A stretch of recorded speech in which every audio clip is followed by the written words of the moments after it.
Good morning, and thank you, Andrew, for that very kind introduction. We've been in Tanzania for the last 5 years and focused our work at Epanko, where we believe we've positioned the company perfectly with, I guess, an intimate understanding of the market. We've planning a production startup of 40,000 tonnes at Epanko.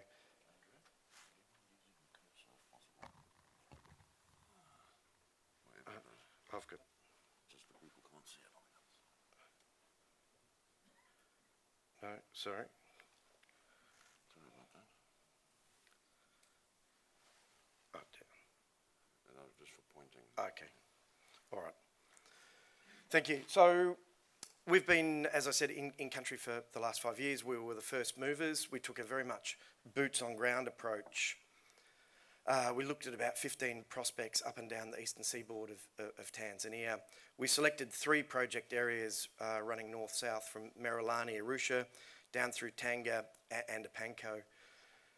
Those projects were primarily selected on the quality of the graphite that we saw on the ground, but also their proximity to existing infrastructure.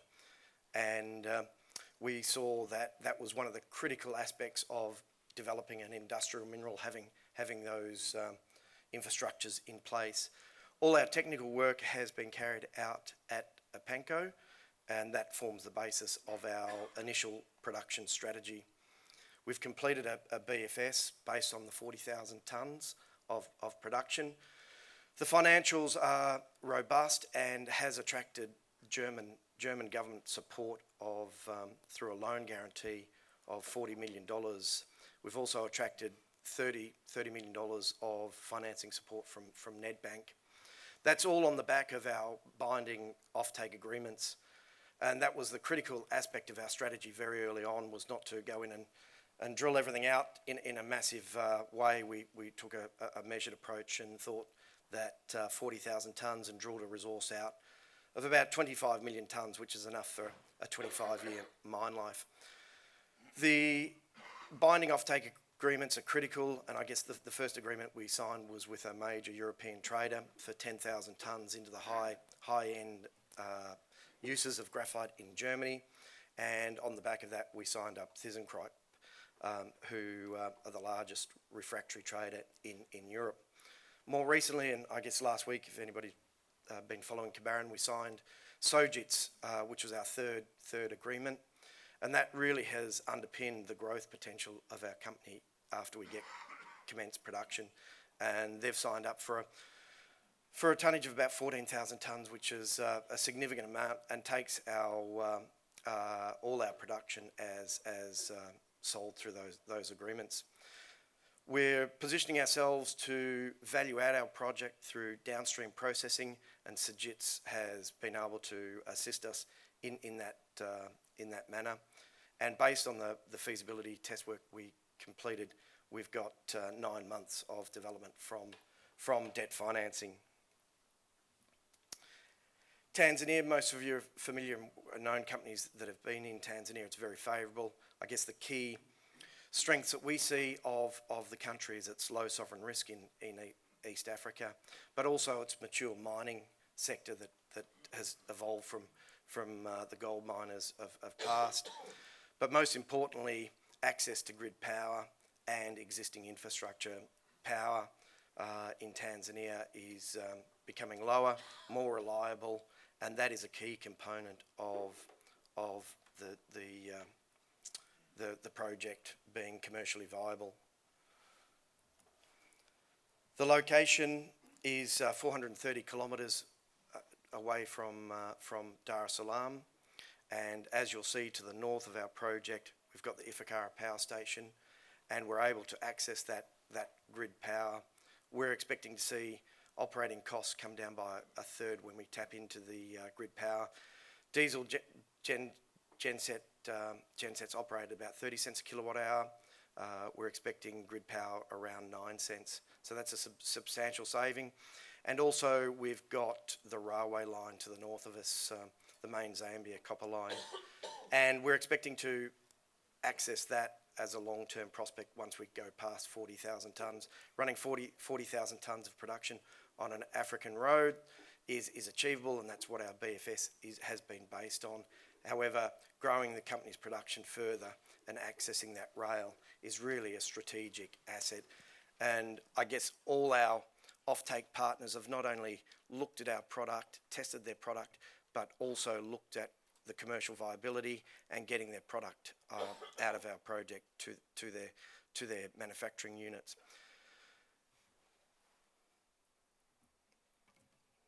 Mineralogy characteristics, I guess the bottom right slide shows the nemesis for graphite, which is sulfides, and we're very fortunate that we've got a very low content of sulfides, and they're not intercalated with the flake graphite. So a lot of occurrences that have high sulfide occurrences is problematic, largely not so much in the processing, but as at the downstream end user aspect.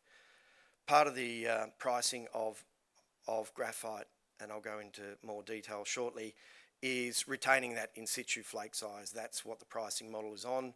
The larger the flake size, the higher the price. So having a mineralogy that is favourable to liberating that graphite is very favourable. And I guess our dominant mineral is scapolite, which is a calc silicate, and it's easily liberated from the easily liberates the graphite without too much destruction. We've also found, out of interest, we've done a lot of test work, that there's actually no relationship between flake size and grade, which was a lot of early thoughts early on when we first went into the area. The flow sheet is a very simple design, and apologies to any metallurgists here, particularly Peter, who's done all the Adamini, who's talking later, who's done all the work, but it is quite simple. Graphite is hydrophobic, so it wants to jump out of the tanks automatically without too much trouble. Where we see most of the effort is really at the back end, the filter, drying, screening and bagging. That's where a lot of the energy is after the initial part of the circuit. So that's where most the energy goes into, is that drying and screening for the different products.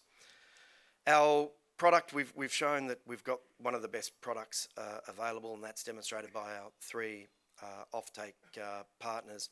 But I'd like to spend a little bit of time just talking through the portion, the flake size and the carbon grade, because it's very important to understand, and this really drives the pricing mechanism for graphite, going from jumbo, large, medium fine and small to fine. There is no doubt the higher the flake size you've got, the higher the price you're going to get, and that coincides, is equal to say with the carbon grade as well. So having higher carbon grades is very much an advantage, and you can obtain higher prices. And the fact of the matter is, lower carbon grades can't replace higher carbon grades. And the same thing for end markets. A lot of industrial uses require large flake to begin with. So that's very much a significant advantage. I guess also we're planning to start on 40,000 tonnes, and these flotation circuits are designed to be scaled up very readily without too much trouble, and our BFS has accommodated the additional flotation tanks and engineering design to go in to increase production once we're producing. The feasibility study, just to pick out on the few key highlights: simple open cut mining, as I mentioned, conventional flotation. We've got an ore reserve of 25 years. The resource has only been drilled out for over a kilometre. There's far more resources there. It's just a case of drilling. The capex of 77 million, cost of capital and working capital to production is around 90 million US. We're expecting that to be debt funded around 65 from that German government loan guarantee and KfW and Nedbank. Producing 40,000 tonnes, the payback is quite attractive. I guess our revenue, as you see down the bottom, is $1,400 based on our flake size distribution, and a very competitive operating cost of $570 US. And I guess all of these, another aspect of being commercially viable is being, capital cost competitive and also operating cost competitive, and all the elements that we've seen at Epanko provides that competitive nature.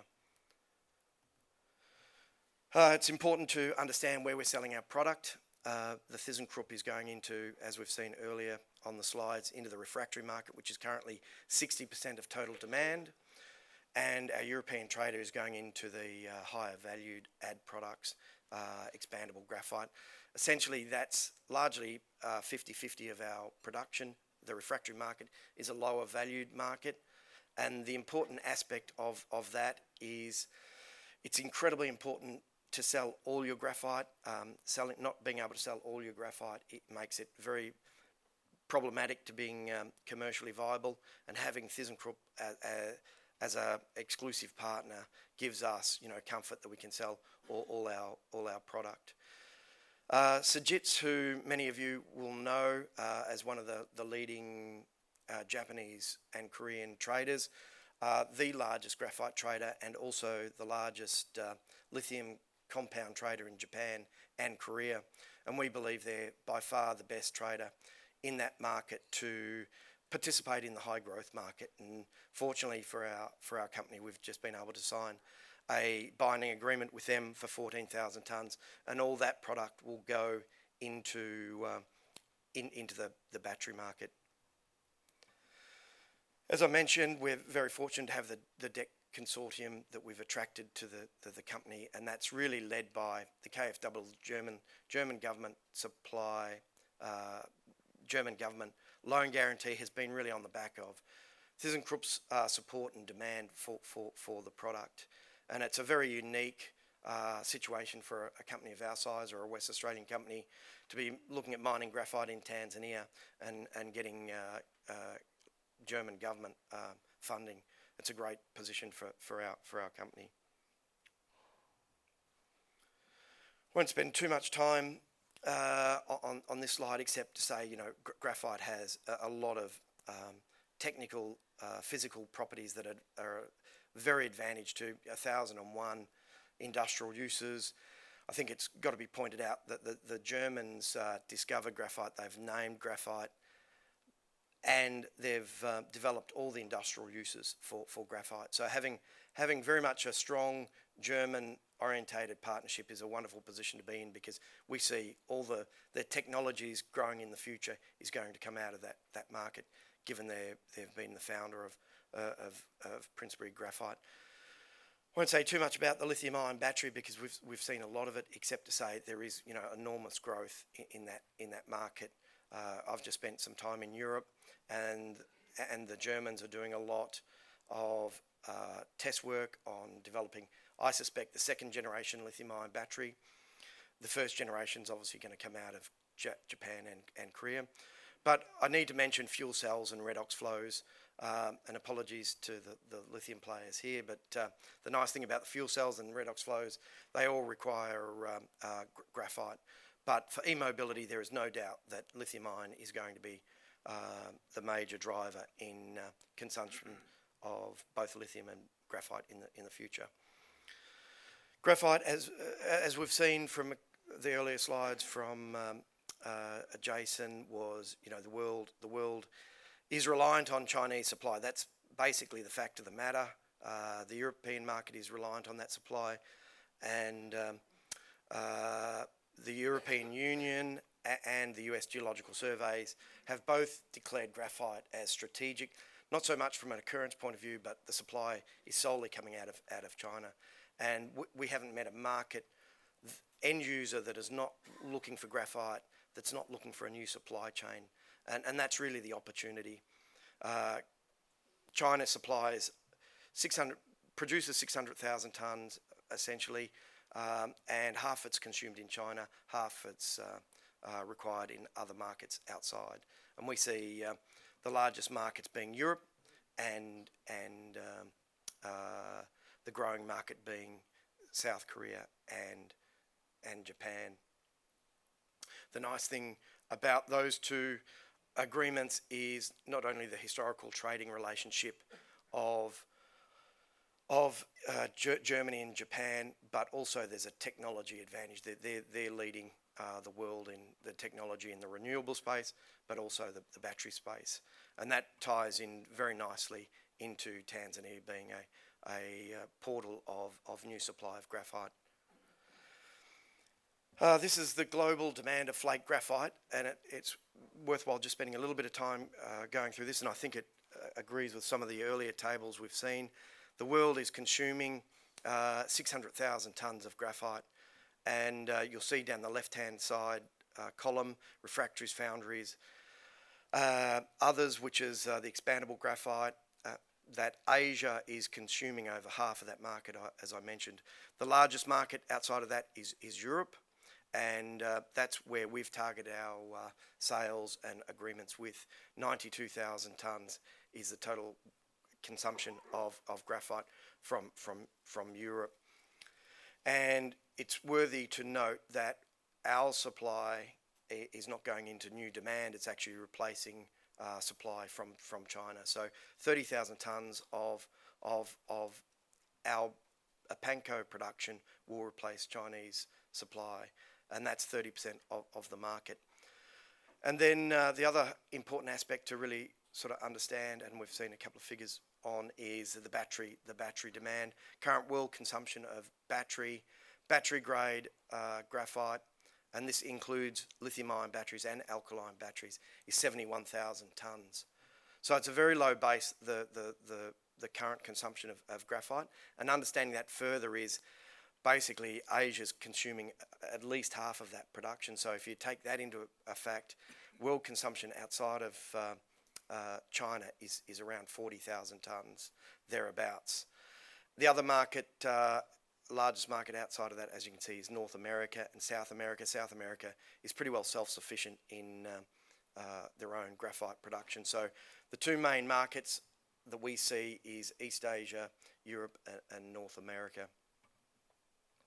And we've seen a little bit of the battery discussion with Sajits. It really positions us very, very nicely to be the supply chain.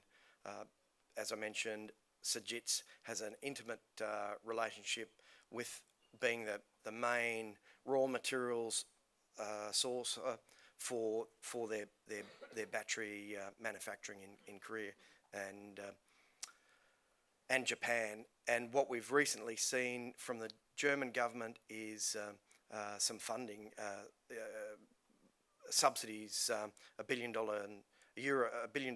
euro subsidy for the German car industry, and we expect to see LG Chem rapidly expand their production facilities in Korea, South Korea, in conjunction with what we're seeing with Tesla and Panasonic. As we've seen, China has their own gigawatts with BYD and BTR, providing their own domestic use. So very much South Korea and Japan, and to a certain extent Taiwan, will be reliant on those markets for our lithium-ion batteries. And the positioning of our 40,000 tonnes is based on the market is still at its growth rate is still based on subsidy driven markets. The US and China are the largest. As I mentioned, Germany just announced subsidies, so the growth is at a incremental increase from a low base, and the real exponential growth that we see is still a number of years away. And I guess that's the question where everybody's going to try and position themselves. Our view is to get into production and then grow with the market. Our business plan now can be fully rolled out with Sojitz, given they will be able to assist us with the production of battery-grade graphite. With ThyssenKrupp, our European trader, that comfortably gave us start-up production of 40,000 tonnes, and they're in traditional markets, and those markets are flat, and we're not seeing a whole lot of growth in those markets. So any new growth that we expect to see will be coming from the battery market, and that's where we'll be able to vertically integrate our business plan and take our own flake concentrate from our mine gate and value add it through mould value adding and the production of battery grade graphite. The mechanical, it's a two-stage process. The mechanical shaping is quite simple. The purification is quite complex, and having a partner that's being able to sell into that end market is very, very strategic asset to have, to be able to increase our production on the back of that demand. We'll be selling our battery grade graphite into the lithium ion battery anode manufacturers in those markets, and then they'll on-sell those anodes into the battery manufacturers. We've completed a scoping study on that late last year, and we're currently running a bulk sample, and I don't think we're too far away from being able to announce a major initiative on how we're going to look at producing battery grade graphite. We've got a very credible board with significant history of development in Africa, starting with Bob Pett, who's recently joined our board, and many of you will know of him as being the founding chairman of Resolute. Also supporting myself is Grant Pierce, who's based in Tanzania and has an incredible record of development in Tanzania and Africa. He's got an Order of Australia medal. And also we've got Christoph Frey, who recently joined our board, and that's important to understand because he brings an enormous amount of understanding to the graphite market and driving the value add business. So all this adds to the reasoning for getting these binding offtake agreements. It's not just our location, the quality of the project, but all these bodies are looking for credibility. And I must say we've had a very strong, credible team deliver our feasibility. And these guys that you see have, many of you are probably here today are with them, have been with us from the journey 4 years ago. And it's a credit to them because not only these offtake partners look at ourselves, but they look at our team. So we see we're very much positioned to be a significant producer of graphite. We've got the best partners you can possibly get.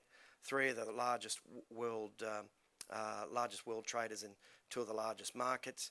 We've got debt financing in place. We're going to access this Japanese and Korean markets. We've got ability to value add the product further in other markets, and we're just about ready to go. We're the back end of 5 years, but it's a bit frightening to see some industrial mineral projects taking 14 years, so I don't think we'll be there. We're very close. Thank you.